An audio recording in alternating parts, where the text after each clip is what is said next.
Charity Navigator, the world's largest evaluator of nonprofits, has acquired ImpactMatters, a startup that applies rigorous methodology to assess nonprofit impact. That announcement, issued on October 14th, ushered in a new era for how donors will go about their giving. And here to discuss it with us is Michael Thatcher, the CEO of Charity Navigator, and Elijah Goldberg, the co-founder of ImpactMatters, and who is now serving as the Vice President of Impact Ratings for Charity Navigator. Welcome to the Business of Giving, Michael and Elijah. Thanks for having us, Denver.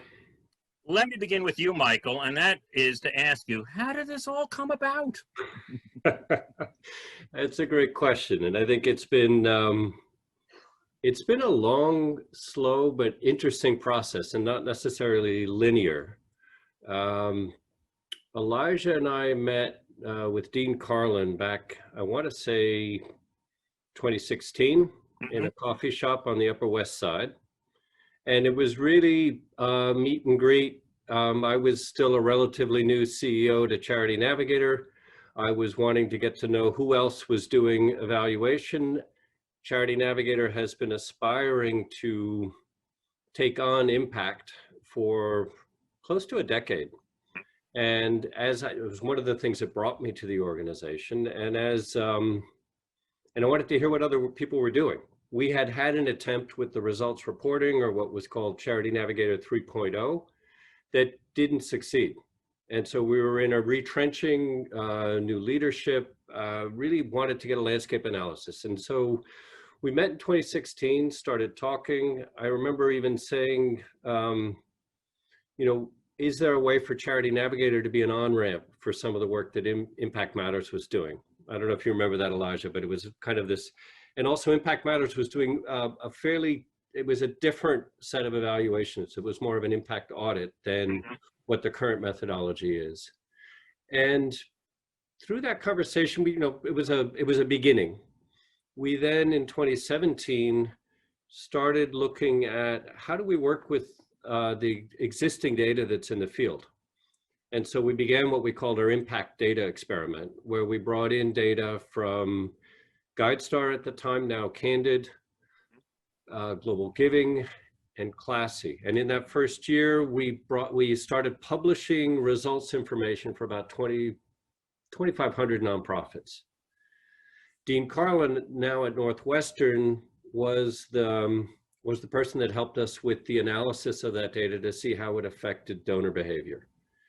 In the second year of that experiment, we expanded significantly, went to about 30,000 nonprofits. And in that second group, we also brought in ImpactMatters data. And so the relationship continued in the back and forth. And, how do we get to scale, but also how do we bring in that methodology?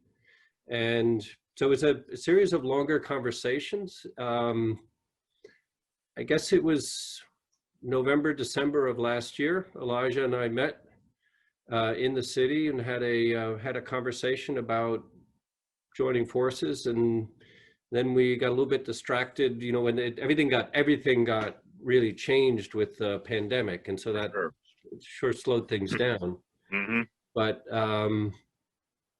yeah, following those discussions, we each went to our respective boards and tried to see how we could make it work. And super happy to say that it is, it's live, and we've got here we are on our site for the first time in the history of Charity Navigator. So very excited. Fantastic. And what was the driving force for ImpactMatters, Elijah, to join forces with Charity Navigator? So we've always faced two challenges. I mean, challenge number one is, can we produce a useful amount of impact information on nonprofits that's of high enough quality to guide donations in a good way? And we've spent the last several years trying to crack that nut in different ways. So as Michael mentioned, we started with impact audits for the first couple of years, which were a very kind of high engagement, high touch relationship with nonprofits and foundations to understand their impact. And then we went kind of successively to sort of lighter touch, faster approaches to try and get that impact information. Last year, we released 1,000 ratings or so, and that was our kind of first sort of big tranche of ratings at once. But at the time, we realized, well, ratings are not enough. We need an audience. We need somebody to actually be using those those ratings for them to be useful, and we didn't have one. So we were looking around for different potential partners. Charity Navigator has always been kind of at the top of our list because of their audience, and we decided to approach them and see what would happen. There you go. The answer is eyeballs. That's what you were looking for. Yeah. Clicks. And my generation seems to care a lot about for some reason. Yeah. This union was helped along, Michael, through the support of the Bill and Melinda Gates Foundation. Tell us about that and their interest in this issue. So we've been supported by the Bill and Melinda Gates Foundation for a number of years now, and primarily with the focus of expanding our ratings to, they have an initiative which is Greater Giving by All, which is looking to increase giving and increase impactful giving by all Americans. And Charity Navigator is in that sweet spot of really being the interface to what I would call the consumer, or the consumer donor, or the average American giver. Yeah. And what's nice about working with the foundation and receiving grants from the foundation is you engage with them and you get counseling, and it's not just a check, it's actually discussions, and they've been very interested in our desire to partner with others in the sector, and I would probably, I think it's fair to say, are in favor of consolidation and simplification, so that the journey for both the nonprofit and the donor is simplified and improved. And so they saw this as just beneficial, and were willing to support it, and helped us with the legal fees in sort of figuring out, it sounds simple, but it's not. I know. Yeah. So, covering some of those fees and the marketing, and then just onboarding the team. And, right now there's also sort of the integration of the two teams and making that all work. So that's the whole backbone effort that is required to make something like this happen. And I know they had previously supported both of your organizations prior to this merger. And this merger, Michael, is just one of the things you've been doing to increase your impact. This past summer, you unveiled your expanded Encompass system. Tell us about that.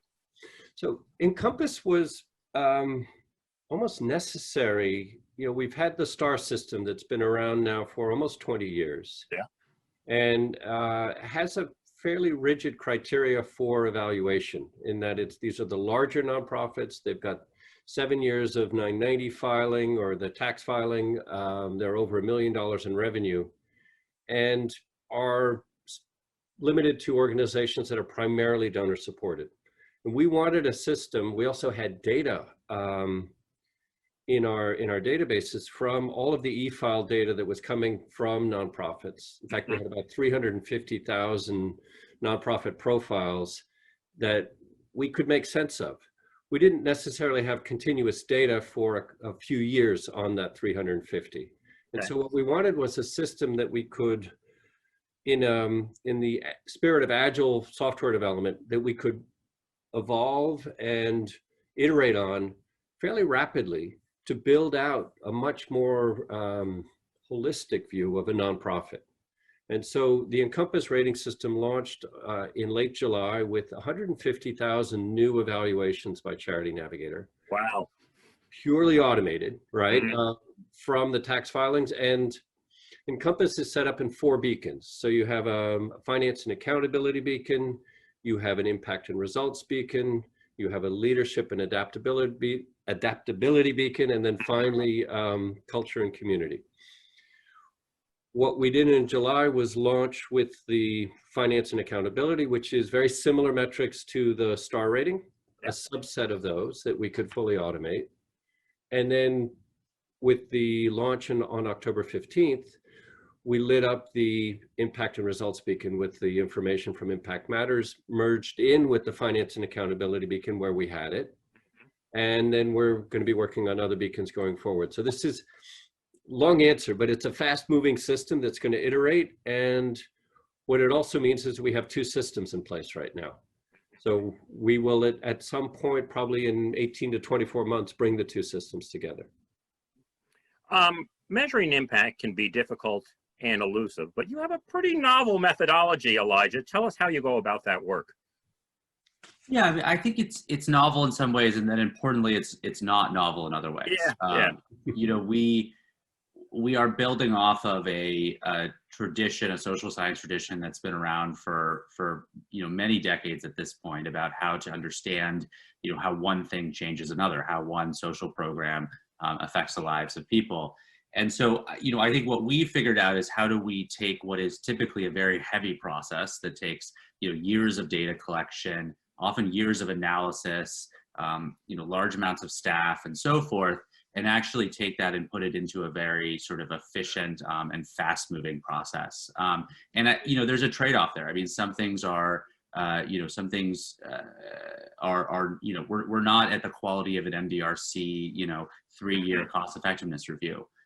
But what we are getting is a much larger slice of impact data, a much larger slice of cost effectiveness data than we have had traditionally. Are you able to automate a lot of this? I know it's very labor intensive compared to finance and accounting. When you're doing impact, there's a lot of labor in that. I'm just curious as to whether automation can come into play at all. You know, so we obviously put it through spreadsheets that do a lot of the formulas for us and so forth. So that part's been automated. I think that the question for us moving forward is whether we can automate the two big labor components. One is, we probably can't completely automate, but can we speed up the process of developing methodologies for new types of programs? So that's really one of the critical kind of time barriers. Is, you know, we know how to do, you know, say food banks. We know how to do emergency shelters. Do we know how to do long-term supportive housing? No, I mean, we can figure it out, but it takes, you know, weeks of an analyst's time to go in and understand that and come up with a methodology. So how can we do that, you know, more and more quickly so we can expand to a larger slice of the sector? So that's one part that I think we're hoping to speed up. The other is the actual data collection and putting, you know, getting data in the right format and into the formulas. And that's where a lot of the analyst time comes in now, is actually, you know, going through, you know, annual reports and 990s and pulling out that data. So we're hoping that nonprofits will actually provide that data in the format we need. And if they're able to do that, then we're going to be able to do this a lot more quickly. Yeah. And currently, Elijah, what causes are you measuring the impact of, and how many charities does that encompass? So we have a coverage of about 8 causes. So you know, poverty, climate change, homelessness, food. Let's see if I can get them all. Food, health, veterans, 1 or 2 others. Yeah. Usually people get 6 or 7 out of 8. They never get 1 or 2 important others, I should say. But you know, I think that you know, for those we have about 1,100. So the real challenge we face is that the first 3 causes or so, which were you know, education, looking at scholarships, food distribution, and homelessness, we had a lot of nonprofits that had a lot of data. So for each of those, we got about 300 ratings out of them, because they all report basically the same thing, and there are just a lot of groups out there that do that work.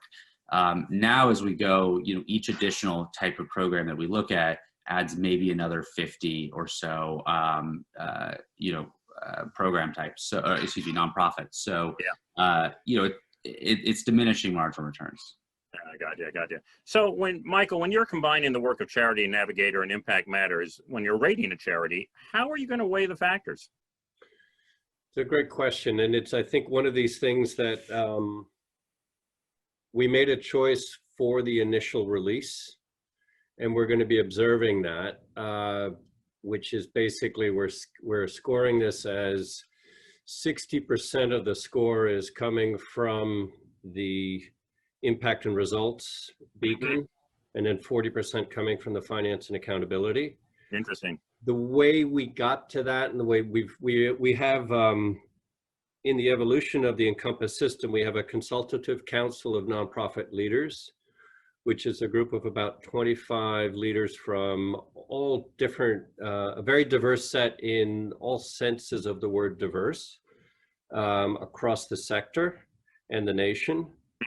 And we have an expert group on ratings, which is also weighing in on that. And then we do a fair amount of surveying of both the nonprofits and the donors.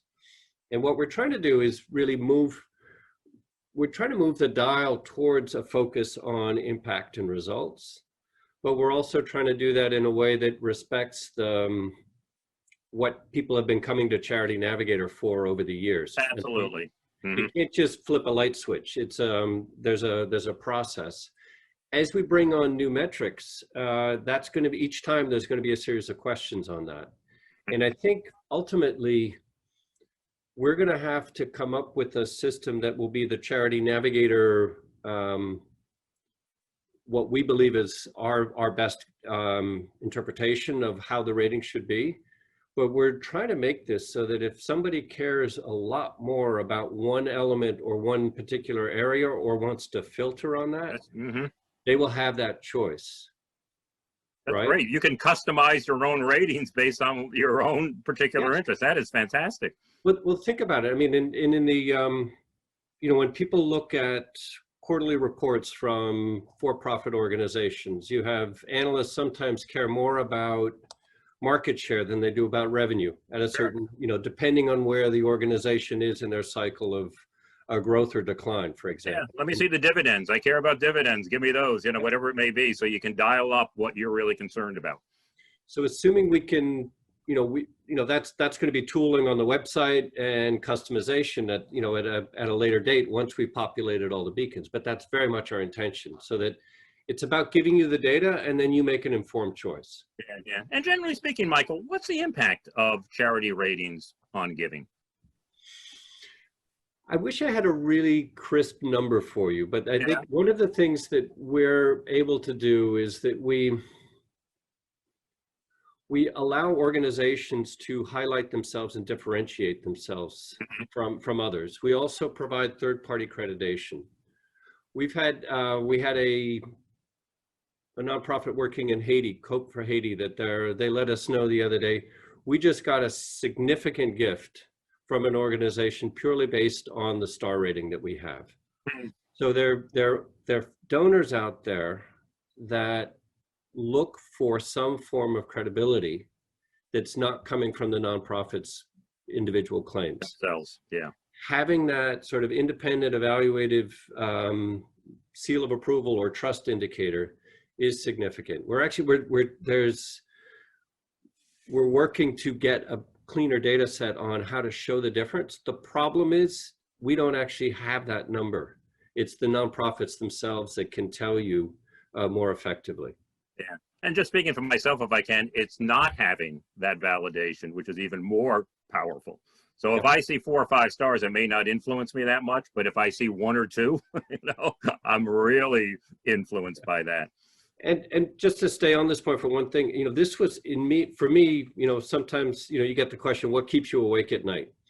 And one thing that it still keeps me awake at night, but not as much as it used to, was hearing people say, oh, you know, I will only give to organizations that are rated by Charity Navigator. You know, and I was hearing that when we were rating 9,000 organizations out of 1.6 million. Right. That made me feel pretty inadequate. And so that's part of, you know, when you hear that, you realize people really do want that accreditation, and it is significant. Thinking about what you said a moment ago, Elijah, do you think that this union with Charity Navigator is going to encourage more nonprofit organizations to share their data that you need to create impact scores? I think so. I'm almost certain it will. We launched, when we released the first impact and results rating, we launched a portal for nonprofits to start sharing that data, and, you know, invited through a couple of emails and messages for folks to start doing that. And we got a couple of 100 nonprofits already who have signed up and have actually submitted data to us. So I think the answer is yes. You know, that's going to be a key kind of metric for us over the next year, is how many can we, you know, what sort of, you know, what rate can we sort of set up as the continuous rate of nonprofits sharing data with us? And if it's high enough, then I think we can really grow this. Yeah. And I'm sure, Elijah, that this is still a work in progress, but ultimately, when visitors come to the Charity Navigator website, what will they notice that is different? So I think that you know, I think we're trying to do 2 things. I mean, one is we're not trying to create a kind of disruptive user experience. So, you know, what we've built is sort of integrated in. But I think the main thing that they'll see is that when they come to a nonprofit's profile that has gotten a rating, they'll see in pretty large font a statement of that nonprofit's impact. So, you know, $1 provides clean water to 2 people for a year, you know, or $100, you know, boosts the income of a poor family in Zambia by $300, that sort of thing. So they'll see a pretty clear articulation of, if they give money, what is going to actually change in people's lives. You know, Michael, a main reason that mergers can be challenging sometimes is because the corporate cultures don't mesh. And I realize these are not 2 huge organizations, but I was wondering if the question of workplace culture came up before the merger. It's an ongoing discussion, right? And that's something, it came up before the merger, it came up during the merger, and it's a live issue right now. This is commonly one of the areas where things don't work out. Exactly. Yeah. Right. And so figuring that out and actually building the right support for both the new sort of the people coming in and the income and those that are there is important. I mean, think about it. We have, going back to your former question about what do people see when they come to the website now, they're still going to see 2 systems. And you have 2 teams that built those systems that are in the process of becoming a single unit. And that creates tension. We have analysts at Charity Navigator that have been working on the STAR system. And Elijah and the team are analysts in their own right. But the definition of the term analyst is significantly different in terms of what each team is doing. And so bringing those together and doing that in a way that is actually helps grow the greater, you know, where 1 + 1 = 3 is essentially, that's the art, and that's what we're working towards. Yeah, maybe each of you could share your thoughts on this, and I'll start with you, Elijah. But what was the role of the board in this merger? Your board.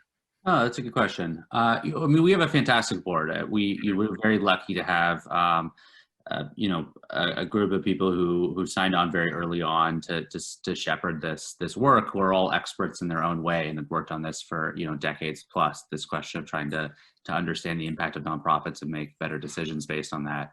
And so, you know, they had sort of grappled for years with us on trying to figure out how do we actually do the substance of this work. But every conversation, every board meeting we had, you know, part of, you know, the first, you know, 90% of it was how do we do the work, and then everybody's like, oh, we got to figure out how to get anybody to actually care about this. So, you know, they've always been very kind of you know, attuned to this question of how do we scale this, and we've tried different things over the years and had different strategies and so forth. And so, you know, there wasn't much convincing to do. It was a no-brainer. I mean, these are not people who are here for the name or the glory or anything like that. They already have their careers. Like, you know, they're just here to see this happen. And this was a very clear way to do it. So yeah, they were in support.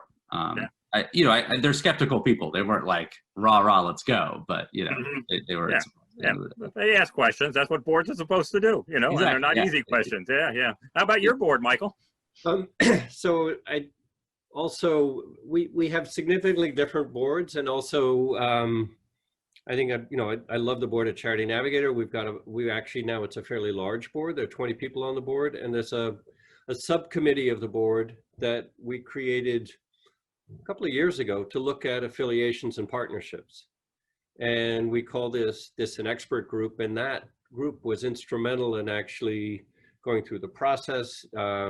We had some joint interviews. I know once Elijah and I had actually reached a sort of said, hey, let's explore this further, there was immediately connecting of the 2 boards at that point. And so I don't think you can do something like this without the board. And I also think, you know, in our case, the board was very concerned about sort of making sure the cultures work and making sure that we can actually make sense of this and go forward. But there's huge excitement that here we were finally, you know, we were getting to a place where we were going to have impact in what we've been wanting to do. And we were bringing it in from a really great group of people. So yeah, big part of the process. Yeah. And with no end in sight to this terrible pandemic, we're going to see a lot more nonprofits merging in the coming days. This is going to be a fact of life. From this experience, do either of you have any advice or admonitions to them when they go into this process? I'm happy to go, happy to go on that. I mean, I think one of the things that, and this is actually very relevant to both sets of ratings at Charity Navigator right now, is that one thing is that for many organizations, their financial health has been massively impacted. Yes, it has. And we've done some surveys where we're seeing sort of a huge reduction in program inability to fundraise in ways that they had brought in their primary revenue for the year, the galas, the events where there were, people-centric events. And I think one of the things is, this is such a huge opportunity to tell your story about the impact you're making in the world. And then the other piece, and this fits into something that we're working on with the Leadership and Adaptability Beacon.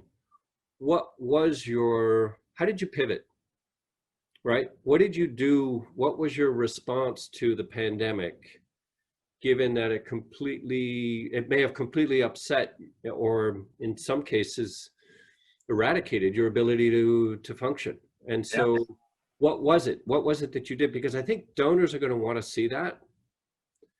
They're going to want to hear how you did it. They're going to understand that your financials have been compromised.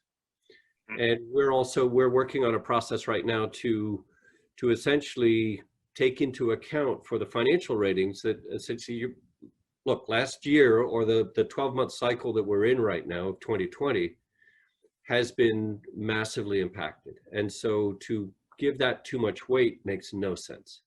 Right. You're going to be a little bit easier on the reserves than you would have been a couple of years ago, I guess. And Elijah, your thoughts on these mergers and what people should be keeping in mind as they go down that road?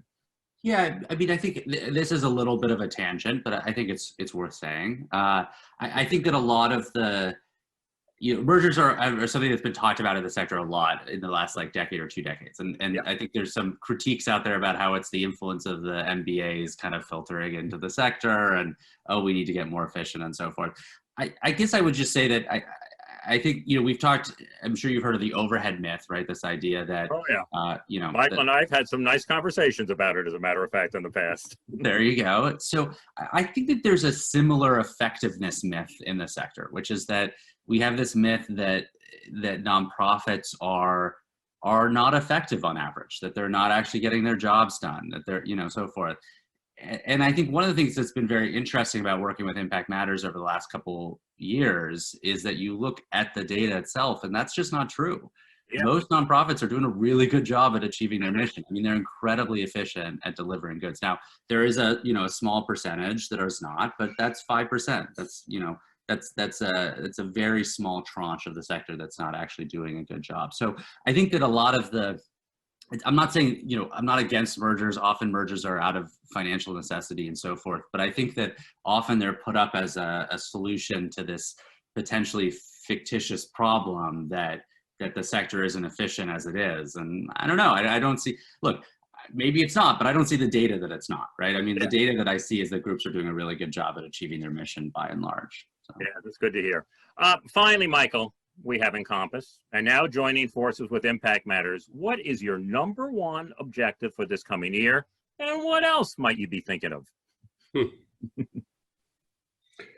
think the #1 objective, right, is we launched the Encompass Rating System at the end of July with 150 new evaluations. We've brought ImpactMatters into Charity Navigator and launched the first ever impact and results scores for 700 nonprofits. Closing that gap between 700 and 150,000, that's going to take a lot of work. Yeah. And I think that's a key focus for us. There is an additional focus, which is we have this new system which has 4 beacons to it. And so it's populating those beacons, right? And so it's getting some initial data points within those respective areas. So it's about growing the depth of the ratings so that we're really meeting the needs of both the nonprofits and the donors who support them. And Elijah, tell us about your November 18th virtual event and why people who are watching this now should definitely join. That's a nice pitch for us. So we're going to be talking. It's going to be me and Stephen and Victoria from Gates Foundation, and Kanika, who's from Evidence Action, which is a nonprofit that is incredibly effective at doing what they do. I'll give a little pitch for them. They provide clean water for one person for a year for about 50 cents, which is very good. Good. Yeah. I find that effective. I would say that's effective. Yeah, that's a good use of money. So we're basically going to be talking about what does this mean for nonprofits? How can nonprofits sort of participate? How can they get data to actually be to receive a rating? But then also more broadly, how does impact influence the various things that nonprofits care about? And I think a lot of that conversation is going to be about fundraising, because that's I think that we're we're very high-minded in what we do, but really it's about raising more money for these causes, and that's what's on their mind and what's we need to focus on. So. And how can people access that? There is a link somewhere. I do not know. I'll leave this part out then. Okay, I won't ask that question. We'll just cut that part out, but stuff like that. I'm sure it's on our. I can find it. Yeah. The website is charitynavigator.org. Always a place worth visiting, and now more than ever. And I'm sure they would appreciate your financial support to help them usher in this new era in philanthropy, which you can do while you're on the site. I want to thank you both so much for being here. It was a real delight to have you on the program. Thank you so much. Thank you, Denver. It was a pleasure.